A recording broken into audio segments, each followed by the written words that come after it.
ಒಂದು ಕಳಶದ ಮೇಲೆ ಒಂದು ಕಳಶ ಇಡೋದು, ಅದಕ್ಕೆ ಕೈ ಹಾಕೋದು, ಮುಖ ಹಾಕೋದು, ಅದು ಅಲಂಕಾರಿಕ ದೇವರಾಗತ್ತೆ ಹೊರತು ವರಮಹಾಲಕ್ಷ್ಮಿ ಆಗೋದಿಲ್ಲ.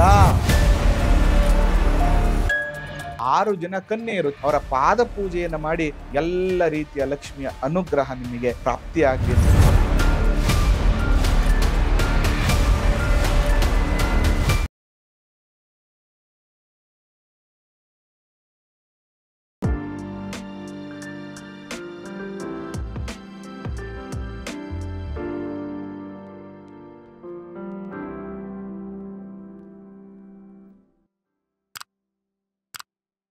ಶ್ರೀ ಗುರುಭ್ಯೋ ನಮಃ.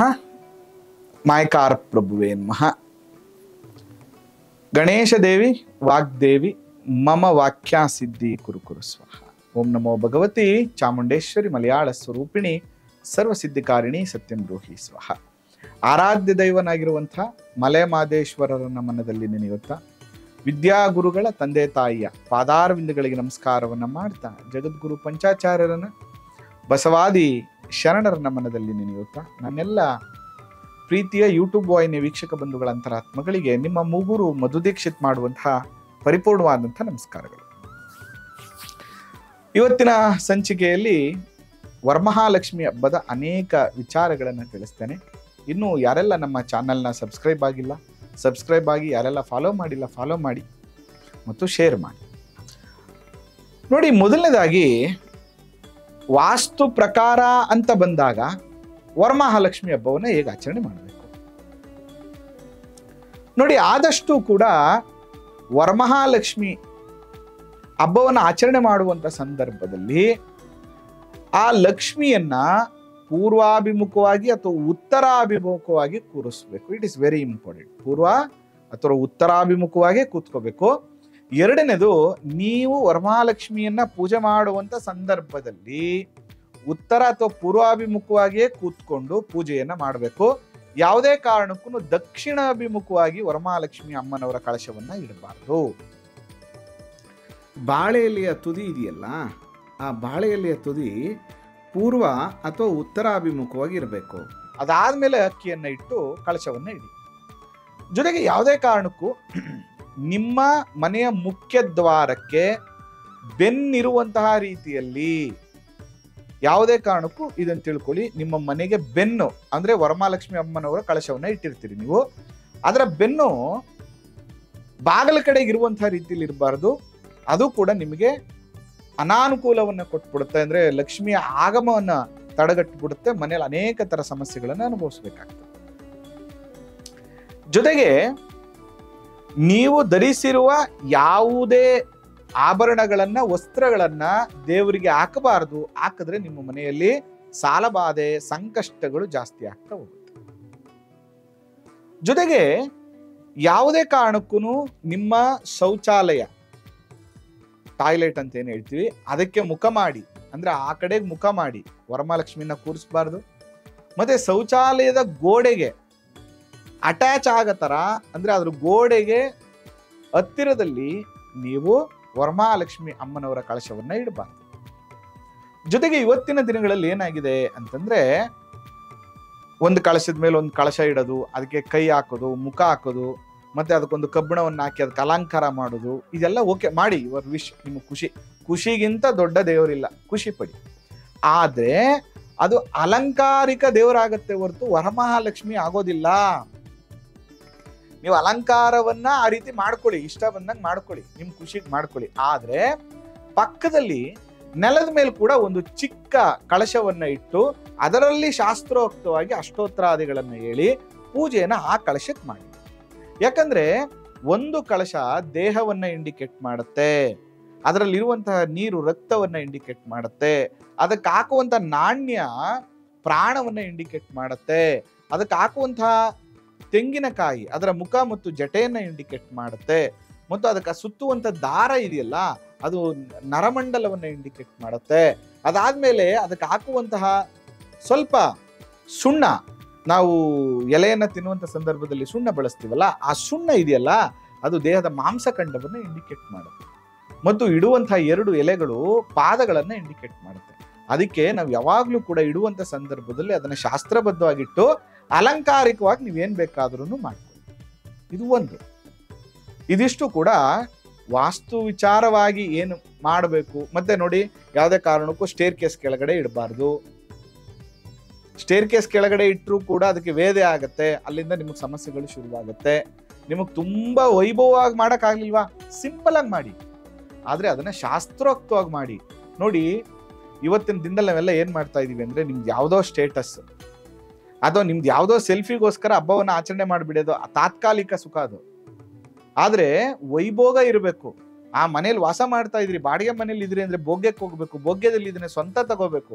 ಅಥವಾ ನೀವು ಅನ್ಕೊಂಡಿರುವಂತ ಯಾವುದೋ ಒಂದು ಒಳ್ಳೆ ಕೆಲಸ ಅಥವಾ ಮನೆಯಲ್ಲಿ ಸಂತೋಷ, ಆರ್ಥಿಕ ವೃದ್ಧಿ, ಈ ರೀತಿಯ ಅನುಕೂಲಗಳಾಗಬೇಕು ನಿಮಗೆ ಅಂದ್ರೆ ಒಂದು ಶಾಸ್ತ್ರಬದ್ಧವಾದಂತಹ ಪೂಜೆಯನ್ನ ನೀವು ಮಾಡುವಂಥದ್ದು ಒಳ್ಳೆಯದು. ಇನ್ನು ಈ ವರಮಹಾಲಕ್ಷ್ಮಿ ಹಬ್ಬದ ದಿನ ಈ ಕಳಶಕ್ಕೆ ಹಾಕುವಂತಹ ಒಂದಷ್ಟು ದ್ರವ್ಯಗಳ ಬಗ್ಗೆ ನಿಮಗೆ ಮಾಹಿತಿಯನ್ನು ಕೊಡ್ತೀನಿ. ಏನ್ ಹಾಕ್ಬೇಕು, ನೀವು ಏನು ಹಾಕಿಲ್ಲ ಅಂದ್ರೂ ತೊಂದರೆ ಇಲ್ಲ, ನೀರೊಳಗಡೆ ಒಂದು ಕಾಯಿನ ಹಾಕಿದ್ರು ಸಾಕು. ಇಲ್ಲ ಗುರುಗಳೇ, ನಾವ್ ಇನ್ನೂ ಒಂಚೂರು ಏನಾದ್ರು ಹಾಕ್ಬೇಕು ಅಂತಂದ್ರೆ ನೋಡಿ, ಶುದ್ಧವಾದಂತಹ ಗಂಗಾ ಜಲವನ್ನ ಹಾಕಿ. ಇದು ಶುದ್ಧತೆ ಮತ್ತು ಪವಿತ್ರತೆಯ ಸಂಕೇತ. ಅದೇ ರೀತಿ ಪಂಚಗವ್ಯವನ್ನ, ಒಂಚೂರು ಪಂಚಗವ್ಯವನ್ನ ಹಾಕಬೇಕು. ಇದು ಶುದ್ಧೀಕರಣದ ಶಕ್ತಿ ಉಳ್ಳಂಥದ್ದು. ಮತ್ತೆ ಸ್ವಲ್ಪ ತುಳಸಿ, ಒಂದು ತುಳಸಿ ಎಲೆಯನ್ನು ಹಾಕ್ಬೇಕು ಅದ್ರೊಳಗಡೆ. ಯಾಕೆ ಅಂದ್ರೆ ಅದು ಲಕ್ಷ್ಮಿಗೆ ಅತ್ಯಂತ ಪ್ರಿಯವಾಗಿರುವಂಥದ್ದು. ಮತ್ತೆ ಸ್ವಲ್ಪ ಚಂದನವನ್ನ ಹಾಕಬೇಕು. ಆ ಚಂದನ ಹಾಕೋದ್ರಿಂದ ಏನಾಗುತ್ತೆ, ವಾತಾವರಣ ಶುದ್ಧಿ ಆಗತ್ತೆ.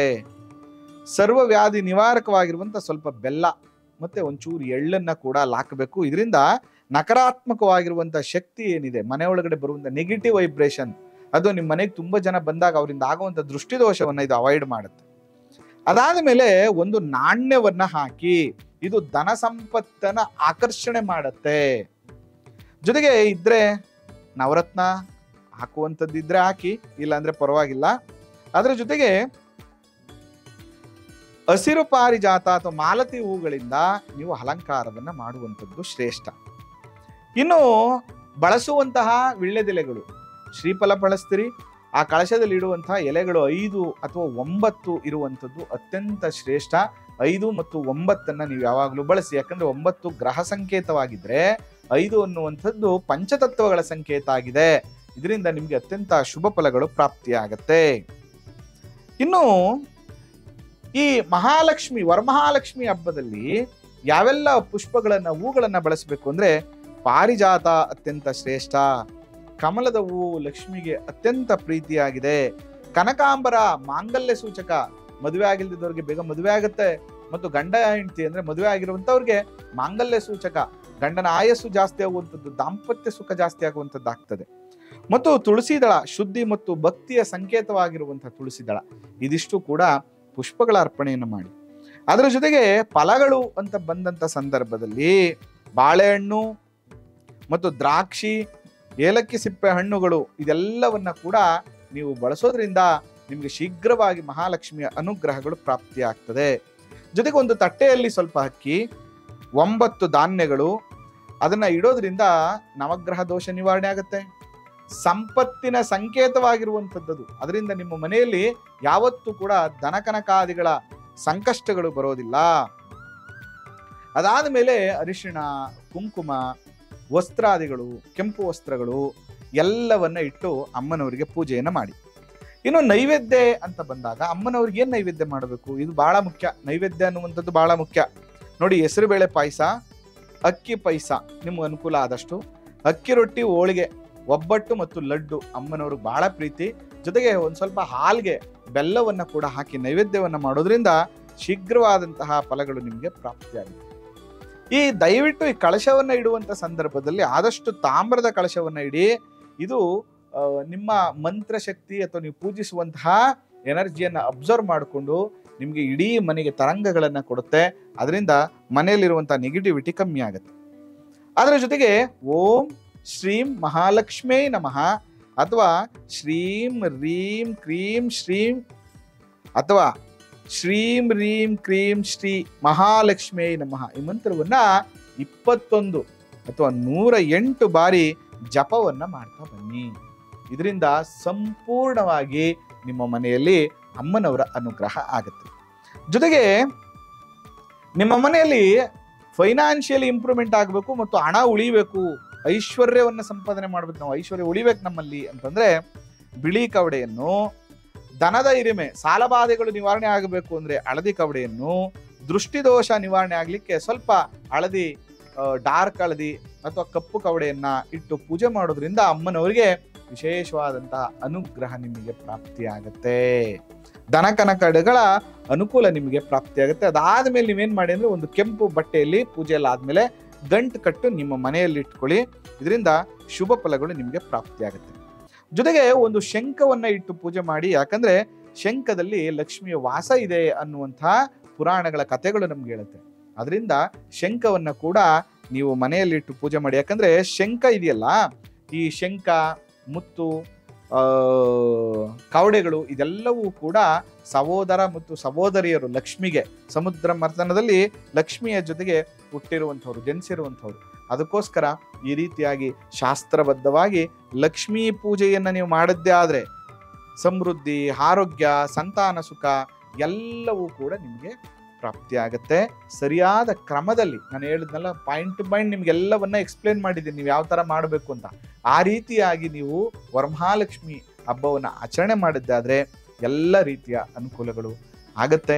ಜೊತೆಗೆ ಇನ್ನೂ ವರಮಹಾಲಕ್ಷ್ಮಿ ಹಬ್ಬದ ಬಗ್ಗೆ ಯಾವುದಾದ್ರೂ ಡೌಟ್ಸ್ ಇದ್ರೆ ನನ್ನನ್ನು ನೀವು ಮೆಸೇಜ್ ಮಾಡಿ, ಖಂಡಿತವಾಗಿ ನಾನು ಉತ್ತರಿಸುವಂತ ಪ್ರಯತ್ನವನ್ನ ಮಾಡ್ತೇನೆ. ಅದ್ರ ಜೊತೆಗೆ ವರಮಹಾಲಕ್ಷ್ಮಿ ಹಬ್ಬ ಯಾವತ್ತಪ್ಪ ಅಂತ ತುಂಬಾ ಜನಕ್ಕೆ ಗೊಂದಲಗಳು, ಟೆನ್ಷನ್ಸು, ಯಾವತ್ತು ಮಾಡಬೇಕು ಅನ್ನುವಂಥದ್ದಿದೆ. ಅದರಿಂದ August 8 ಹುಣ್ಣಿಮೆಗೆ ಮುಂಚೆ ಬರುವಂತಹ ಶುಕ್ರವಾರ ಯಾವ್ದಿರುತ್ತೋ ಆ ದಿನವೇ ನಾವು ವರಮಹಾಲಕ್ಷ್ಮಿ ಹಬ್ಬವನ್ನ ಆಚರಣೆ ಮಾಡಬೇಕು. August 8 ವರಮಹಾಲಕ್ಷ್ಮಿ ಹಬ್ಬ ಇರುವಂಥದ್ದು. ಅಂದಿನ ದಿನ ಆಚರಣೆಯನ್ನು ಮಾಡಿ, ಜೊತೆಗೆ ಅನುಕೂಲ ಆದ್ರೆ 6 ಜನ ಕನ್ಯೆಯರು ಚಿಕ್ಕ ಮಕ್ಕಳನ್ನ ಕರೆದು ಅವರ ಪಾದ ಪೂಜೆಯನ್ನ ಮಾಡಿ, ಅವರಿಗೆ ವಸ್ತ್ರ ಮತ್ತು ಸಿಹಿಯನ್ನ ಕೊಟ್ಟು ಪೂಜೆಯನ್ನ ಮಾಡಿ, ಎಲ್ಲ ರೀತಿಯ ಲಕ್ಷ್ಮಿಯ ಅನುಗ್ರಹ ನಿಮಗೆ ಪ್ರಾಪ್ತಿಯಾಗ್ಲಿ ಅಂತ ಹೇಳ್ತಾ, ಆ ಮಹಾಲಕ್ಷ್ಮಿ ಅನುಗ್ರಹ ನಿಮ್ಮೆಲ್ಲರಿಗೂ ಕೂಡ ಪ್ರಾಪ್ತಿರಸ್ತು ಪ್ರಾಪ್ತಿರಸ್ತು ಪ್ರಾಪ್ತಿರಸ್ತು, ಎಲ್ಲರಿಗೂ ಕೂಡ ಅನುಕೂಲ ಆಗ್ಲಿ ಅಂತ ಹೇಳಿ ನಾನು ಕೂಡ ಪ್ರಾರ್ಥನೆಯನ್ನ ಮಾಡಿ ಈ ಸಂಚಿಕೆಯನ್ನು ಮುಗಿಸ್ತಾ ಇದ್ದೇನೆ. ಆ ಮಲೆ ಮಹದೇಶ್ವರರ ಅನುಗ್ರಹ ಸದಾ ನಿಮ್ಮ ಮೇಲಿರಲಿ. ನಮಸ್ಕಾರ.